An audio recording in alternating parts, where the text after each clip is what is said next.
Divorce and your home. 5 things that are crucial to consider.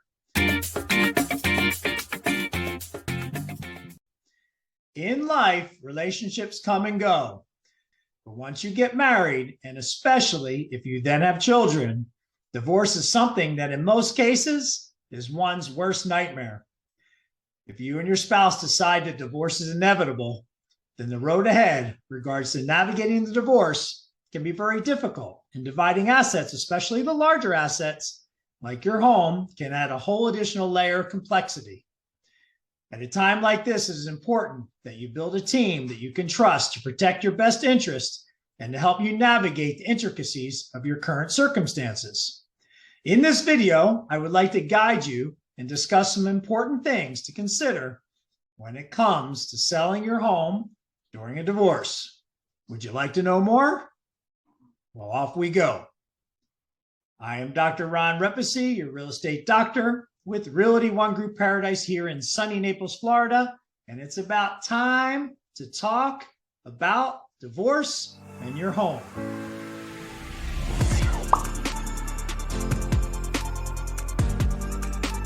We're going to cover several crucial things to consider, and your answers to these questions will help you determine the next steps. So take time when considering your answers.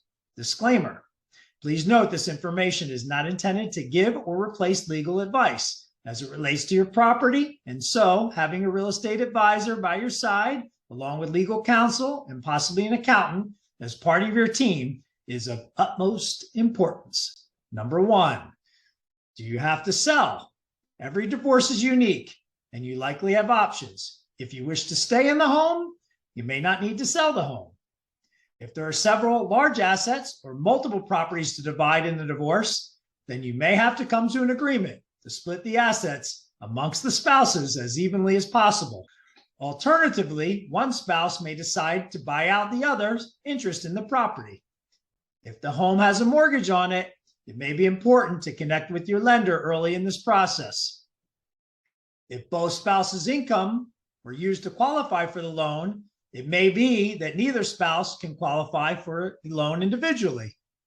You may also mutually decide to allow one spouse to stay in the home while the children are at the home, after which point the property would be sold. Take time to consider whether you wish to remain in the home. If you do, work with your lawyer and lender to determine if it is possible. If you do not wish to remain in the home, or you're unable to remain in the home, I will help to answer these questions in item 2 and start mapping out your process. Number 2, who will stay in the house? It is likely that the home was originally purchased with the intention that both spouses will reside together. You'd think so anyway, right? At this time, you have 3 options. Both spouses can continue to live in the home. Could be interesting. One spouse lives in the home. Neither spouse lives in the home. When deciding what works best for your situation, you'll want to consider the following. Safety. Are there any safety concerns if one or both spouses continues to live in the property? Are there any safety concerns if the property is vacant and both spouses live elsewhere? Attractiveness of the property. Typically, an empty home does not show well to potential buyers. If you both vacate the property, would you be able to keep the furniture in the home to help it show better to potential buyers? If not, would you consider having a home professional come in and professionally stage the property? The costs. If both spouses decide to move prior to selling, it can get very expensive.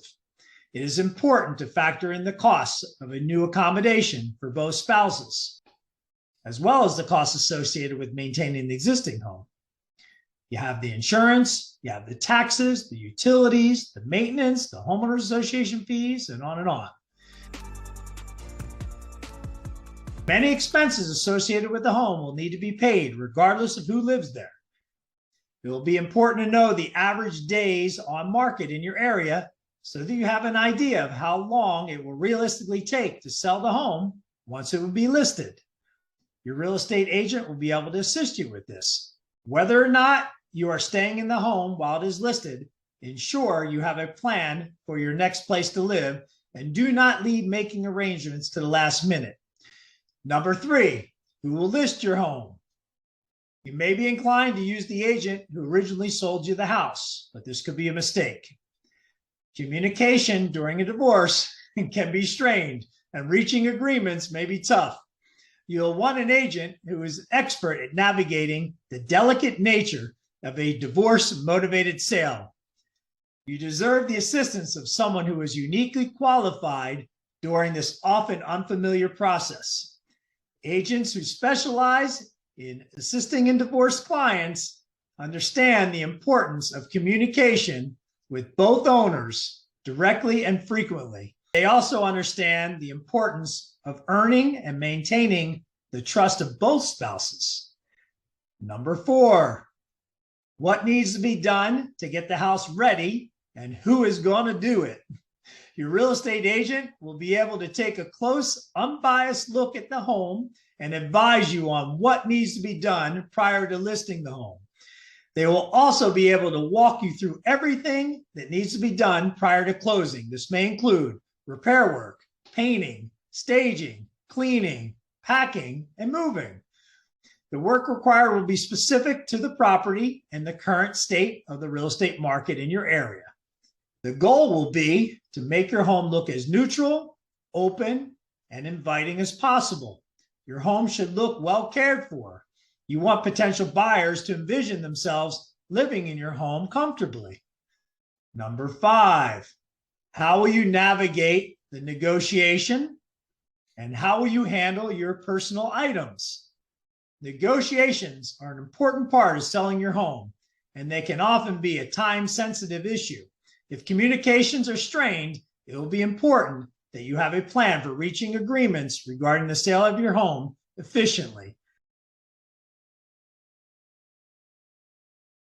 Your agent will be able to make recommendations based on your unique circumstances. Your agent may be able to act as an intermediary, or they may recommend that each spouse enlist the help of another person.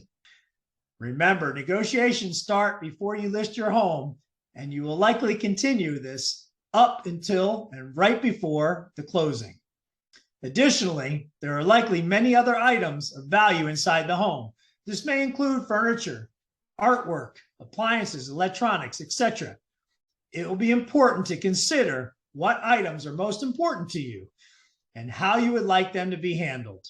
It will be important to bring these items up with your lawyer and agents early in this process, please. Also, selling your home may result in you realizing capital gains and other tax obligations. It is important that you're aware of all the associated costs, filing requirements, and how they are divided between spouses prior to listing your home. To close, divorce is a very difficult process and has huge impact on the entire family. There will be lots of changes ahead, and so preparation is very important. We have covered, do you have to sell your home? Who will stay in the home? Who will list the home? What needs to be done to get the house ready? And who is going to do it? How will you navigate the negotiations? And how will you handle your personal items? I hope this gave you some insight, and I hope you found this valuable and things to think about if you're currently in this situation or facing a divorce situation in the future. I thank you for watching your Real Estate Doctor channel. Please like and subscribe, as it's most appreciated. You may enjoy some of my other videos, which I will attach in the description below, as I always put it in the description below, to how to pick the best offer when selling your home. Again, how to pick the best offer when selling your home in the description below. Feel free to comment. Don't be shy. You can reach me at 239-331-5886. I am Dr. Ron Repesi with Realty One Group Paradise. Blessings to you. Wishing you peace, health, and happiness. And we'll catch you next time. Boom.